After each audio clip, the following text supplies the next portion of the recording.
ছাত্ৰ-ছাত্ৰীসকল আজি মই চেপ্টাৰ 5.3 10 নম্বৰ প্ৰশ্নৰ পৰা আলোচনা কৰিম। ইয়াৰ আগৰ ভিডিঅ'সমূহৰ লিংক তোমালোকে ডেসক্ৰিপচন বক্সত পাই যাবা। 10 নম্বৰ প্ৰশ্নটোত ইয়াতে দুটা প্ৰশ্ন সোমাই আছে।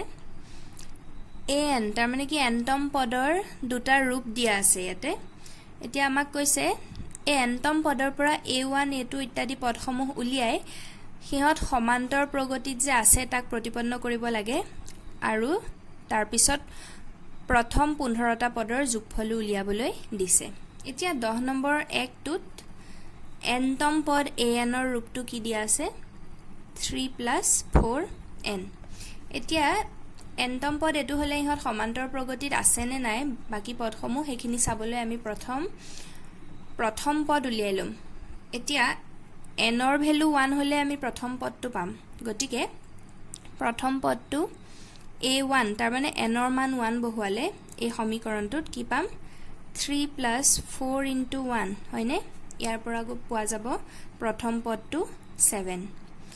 ঠিক একেদৰে দ্বিতীয় পদ উলিয়াবলৈ হলে n ৰ মান সদায় 2 হয়। গতিকে n ৰ জায়গাত 2 বহুৱালে আমি কি পাম 3 + 4 * 2 এটো কৰিলে পোৱা যাবগৈ 11। a3 তাৰ মানে তৃতীয় পদ n ৰ মান 3 বহালে পাম 3 + 4 * 3 কৰিলে আমি পামগৈ 15। ঠিক সেইদৰে a4 পাম 3 + ইয়াত n ৰ মান এবাৰ 4 হ'ব 4 * 4 গতিকে এটো পামগৈ 19। এইদৰে আমি বাকি পদসমূহ উলিয়াব পাৰো। এতিয়া এই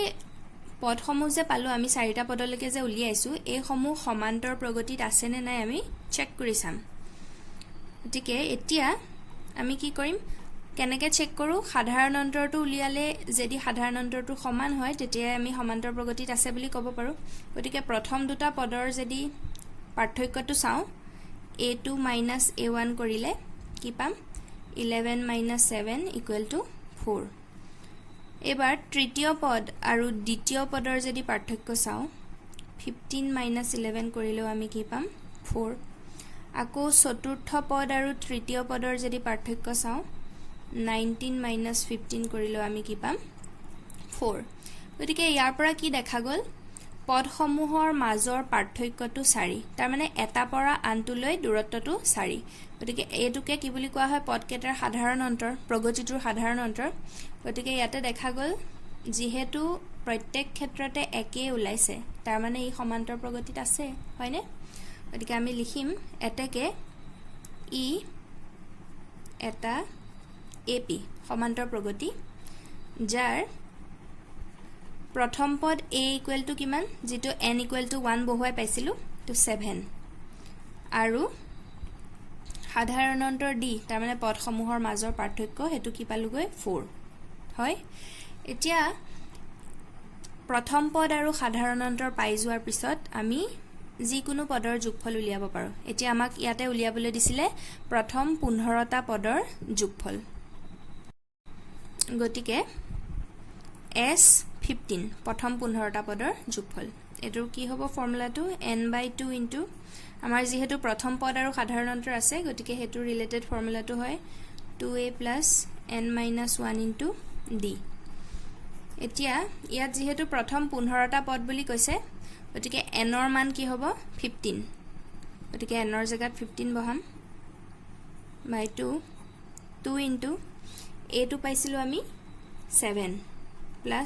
n 15 - 1 * d টো 4 হয়। একেটা আমি উলিয়াই লৈছো। এতিয়া ইয়াৰ পৰা একটো সলভ কৰিলে কি পামগৈ 15/2 7 * 2 = 14 প্লাস 15 পৰা 1 গলে থাকিব 14 আৰু 4 পূৰণ কৰিলে 14 4 * 56 হয়। গতিকে 15/2 এই দুটা যোগ কৰি দিলে গৈ পোৱা যাব 70। 70 ক 2 ৰে কাটিলে 35 হ'ব। তাৰ পিছত 15 আৰু 35 পূৰণ কৰি দিলে পোৱা যাব 525। গতিকে এটোৱে হল প্ৰগতিটোৰ প্ৰথম 15টা পদৰ যোগফল যেটো আমাক উলিয়াবলৈ দিছে। ঠিক আছে 10ৰ 2টো একেই ইয়াত nতম পদৰ এটা ৰূপ দিয়া আছে an = n - 5n। এতিয়া ই সমান্তৰ প্ৰগতি গঠন কৰিবনে নাই হেখিনি চাবলৈ হলে প্ৰথম পদ কেটা উলিয়াই লব লাগিব প্ৰথম পদটো a1 তাৰ মানে n ৰ জাগাত 1 বহালে কি হ'ব 9 - 5 * 1 এতিয়া এটো বিয়োগ কৰিলে কিমান পোৱা যাবগৈ 4 হয় তাৰ পিছত a2 উলিয়ালে 9 - এবাৰ 5 * 2 হৈ যাব n ৰ ভ্যালু 2 হ'ব তে 5 * 2 = 10 9 - 10 কৰিলে কি পাম আমি -1 a3 n ৰ জাগাত 3 বহিব এটো 9 - 15 হ'ব গতিকে ইয়াৰ পৰা পোৱা যাবগৈ -6 ঠিক হেদৰে a4 9 - n ৰ জাগাত 4 বহিব গতিকে এতিয়া 9 - 20 এটো কৰিলে পোৱা যাব -11 এই ধৰণে আমি পদসমূহ উলিয়াই লব পাৰো চাৰিটা লৈকে উলিয়াইছো এতিয়া ইহতৰ মাজৰ পাৰ্থক্যবোৰ উলিয়ালে প্ৰথম দুটাৰ যদি উলিয়াও a2 - a1 কৰিলে কি পাম -1 -4 ইয়াৰ পৰা পোৱা যাব -5 a3 - a2 কৰিলে কি পাম -6 -1 গতিকে ইয়াৰ পৰা কি হ'ব -6 + 1 তো মাইনাসে মাইনাসে প্লাস হৈ যাব গতিকে ইয়াৰ পৰা হ'বগৈ -5 a4 - a3 কৰিলে -11 -6 তাৰ মানে -11 মাইনাসে মাইনাসে +6 এটো কৰিলেও পোৱা গল -5 তাৰ মানে কি দেখা গল প্ৰত্যেক দুটা পদৰ পাৰ্থক্য -5 এটাকে আমি কি লিখিব পাৰো ই এটা সমান্তৰ প্ৰগতি যাৰ প্ৰথম পদ a = যেটো n ৰ ভ্যালু 1 বহুৱাই পাইছিলো 4 আৰু সাধাৰণ অন্তৰ d টো কিমান পালো পাৰ্থক্য বিলাক -5 এতিয়া a আৰু d জানিলে আগৰ দৰে আমি প্ৰথম 15টা পদৰ যোগফল উলিয়াব পাৰিম এটাকে s15 = ফৰ্মুলাটো হল n/2 * 2a + n - 1 * d এতিয়া 15টা পদৰ যোগফল গতিকে n ৰ ভ্যালু 15/2 2 * a টো পাইছিলো আমি 4 + n to 15 - 1 * d টো আমি পালো -5 হয় তে এইখিনি ক্যালকুলেট কৰি দিলে হল 15/2 4 * 2 = 8 এতিয়া এইখিনতে চোৱা 15 পৰা 1 গলে কি হ'ব 14 থাকিব আৰু ইফালে -5 ৰ লগত পূৰণ হ'ব গতিকে প্লাসে মাইনাসে আমাৰ এইখিনি -5 হ'ব আৰু 14 আৰু 5 পূৰণ কৰি দিলে আমি পামগৈ 70 মই ডাইৰেক্ট কৰিছো দে খেলিমেলি নকৰিবা ইয়াত কি হল 15 ৰ পৰা 1 গলে 14 থাকিব আৰু -5 ৰ লগত পূৰণ কৰিব লাগিব গতিকে 15 * -5 কৰিলে আমি -70 পাম 15/2 এটো 8 - 70 গতিকে ইয়াৰ পৰা পোৱা যাব -62 হয় 2 ৰে কাটিলে এটো হৈ যাব 31 ইয়াত প্লাস ইয়াত মাইনাস গতিকে প্লাসে মাইনাসে মাইনাস হৈ গল 15 আৰু 31ক পূৰণ কৰিলে পোৱা যাব 465 এটোৱে হল আমাক উলিয়াবলৈ দিয়া প্ৰথম 15টা পদৰ যোগফল গতিকে এনেকুৱা অংক আহিলে এই ধৰণে কৰিব লাগিব ঠিক আছে নেক্সট 11 নম্বৰটো কৈছে যদি এটা এপিৰ প্ৰথম nটা পদৰ যোগফল 4n - n² তেন্তে ইয়াৰ প্ৰথম পদ s1 কি প্ৰথম পদ দুটাৰ যোগফল কিমান দ্বিতীয় পদটো কি একেদৰে তৃতীয় দশম আৰু nতম পদ কেটা নিৰ্ণয় কৰা এতিয়া আমি চাও কি দিয়া আছে ইয়াত কৈছে প্ৰথম nটা পদৰ যোগফল 4n - n² গতিকে nটা পদৰ যোগফলটো আমি কি লিখো sn লিখো sn টো দিয়া আছে 4n - n²। এতিয়া সোয়া ইয়াতে কৈছে প্ৰথম পদ s1 টো কি s1 টো কেনেকে প্ৰথম পদ হল কও শুনা n ৰ ভ্যালু যদি 1 হয় তাৰ মানে কি বুজাব প্ৰথম এটা পদৰ যোগফল প্ৰথম এটা পদৰ যোগফল মানে কি প্ৰগতিটোত এটাই পদ আছে গতিকে হেতুৱে প্ৰথম পদ নহব জানো গতিকে প্ৰথম পদটোৰ যোগফল আৰু প্ৰথম পদটো একেই গতিকে আমি s1 টো একচুয়ালি প্ৰথম পদ বুলিয়ে কব পাৰো ইয়াত n ৰ ভ্যালু 1 বহুৱালে কি পাম প্ৰথম পদ 4 * 1 - 1² এটো কৰিলে কি হ'ব 4 - 1 = 3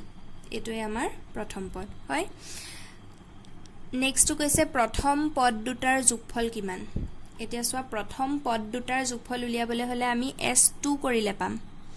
n ৰ ভ্যালু 2 মানে দুটা পদ আৰু s এ সদায় যোগটো বুজায় গতিকে প্ৰথম পদ দুটাৰ যোগফল কৰিবলৈ হলে s2 পাম এটো কেনেকৈ উলিয়াম n ৰ মান 2 বহুৱালে গতিকে 4 * 2 - 2 স্কয়াৰ এটো 8 - 4 কৰিলে কি হ'ব 4 এতিয়া এই 4 টো প্ৰথম দুটা পদৰ যোগফল হৈ আছে গতিকে ইয়াৰ পৰা যদি দ্বিতীয় পদটো উলিয়াবলৈ হয় এতিয়া আমি সব দুটা সংখ্যাৰ যোগফল জানো এটা সংখ্যা মানে প্ৰথম পদটো ইতিমধ্যে পাই থৈছো গতিকে দ্বিতীয় পদটো উলিয়াবলৈ কি কৰিম যোগফলটো পা প্ৰথম পদটো বিয়োগ কৰি দিলে পাম হয়নে এতেকে আমি দ্বিতীয় পদ a টো কেনেকৈ উলিয়াম প্ৰথম পদ দুটাৰ যোগফল তাৰ পৰা যদি প্ৰথম পদটো বিয়োগ কৰি দিও তাৰ মানে 4 - 3 কৰিলে a টো দ্বিতীয় পদটো কি পাম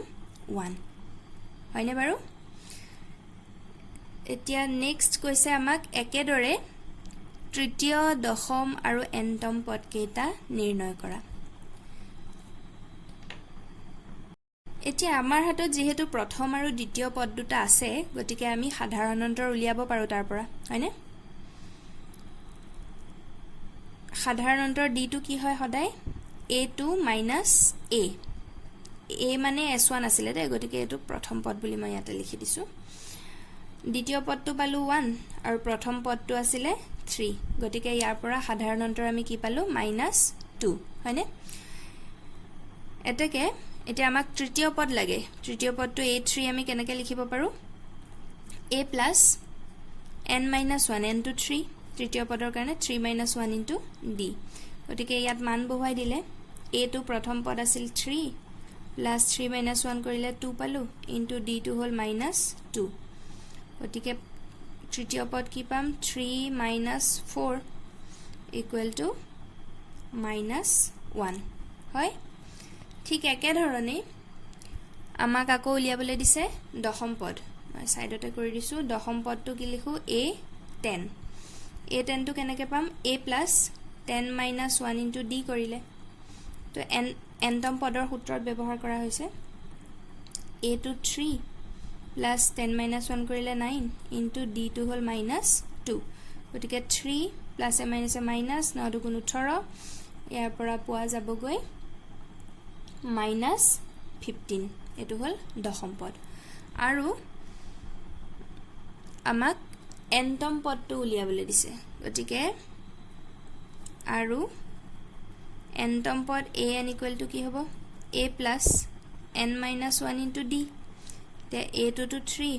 + n টো নাজানো nতম পদ যেহেতু n ধৰিব লাগিব আৰু d টো হল -2 এতিয়া এই -2 ৰে n - 1ক পূৰণ কৰি দিও এটো প্লাসে মাইনাসে মাইনাস হ'ব 2n তাৰ পিছৰটো মাইনাসে মাইনাসে +2 হৈ যাব হয়নে গতিকে ইয়াৰ পৰা an nতম পদটো পোৱা যাব 3 + 2 কৰিলে 5 - 2n ঠিক এই ধৰণে কৰিব লাগিব এনেকৈ আমি কি পালো তৃতীয় পদ উলিয়ালো দশম পদ আৰু nতম পদ উলিওৱা হৈ গল নেক্সট 12 নম্বৰ প্ৰশ্নটো কৈছে 6 ৰে বিভাজ্য প্ৰথম 40টা ধনাত্মক অখণ্ড সংখ্যাৰ যোগফল নিৰ্ণয় কৰা এতিয়া 6 ৰে বিভাজ্য সংখ্যাবোৰনো কি হয় বাৰু চাই লও আমি 6 ৰে বিভাজ্য সংখ্যাবোৰ হল প্ৰথমটো কি হ'ব 6 নিজে হ'ব তাৰ পিছৰটো 6 * 2 = 12 6 ৰে বিভাজ্য মানে 6 ৰ গুণিতক বিলাক গতিকে নেক্সটটো হ'ব 6 × 3 = 18 তাৰ পিছৰটো 24 ঠিক এই ধৰণে আমি 6 ৰে বিভাজ্য সংখ্যাবোৰ পাম এতিয়া চোৱা এই 6 ৰে বিভাজ্য সংখ্যাবোৰে এটা সমান্তৰ প্ৰগতি গঠন কৰিছে কাৰণ ইহতৰ প্ৰত্যেকটোৰে মাজৰ পাৰ্থক্য 6 কে বাঢ়ি গৈছে হয় গতিকে আমি লিখিম এতেকে ই এটা সমান্তৰ প্ৰগতি AP যাৰ প্ৰথম পদ a = 6 আৰু সাধাৰণ অন্তৰ d = 6 কাৰণ প্ৰত্যেকটোৰে মাজৰ ডিফাৰেন্স 6 হয় এতিয়া আমাক উলিয়াবলৈ দিছে প্ৰথম 40টা ধনাত্মক অখণ্ড সংখ্যাৰ যোগফল তাৰ মানে কি উলিয়াবলৈ দিছে s40 উলিয়াবলৈ দিছে গতিকে ইয়াৰ সূত্ৰটো হ'ল n/2 * 2a + n - 1 into d এটা 40টা পদ গতিকে n 40/2 2 into a6 plus n to whole 40 minus 1 into d to whole 6 এইটো সলভ কৰি দিলে 2 ৰে 40ক হৰণ কৰিলে 20 হ'ব 6 দুগুণ 12 প্লাস 40ৰ পৰা 1 গলে কি হ'ব 39 ইনটু 6 কৰিলে 234 পোৱা যাব তাৰ পিছত 20 ইনটু একিটা যোগ কৰিলে হ'বগৈ 246 তাৰ পৰা 20 ৰে 246ক পূৰণ কৰিলে পোৱা যাব 4920 যেটোৱে আমাক উলিয়াবলৈ দিয়া 40টা পদৰ যোগফল ঠিক আছে বুজি পাইছা নিশ্চয়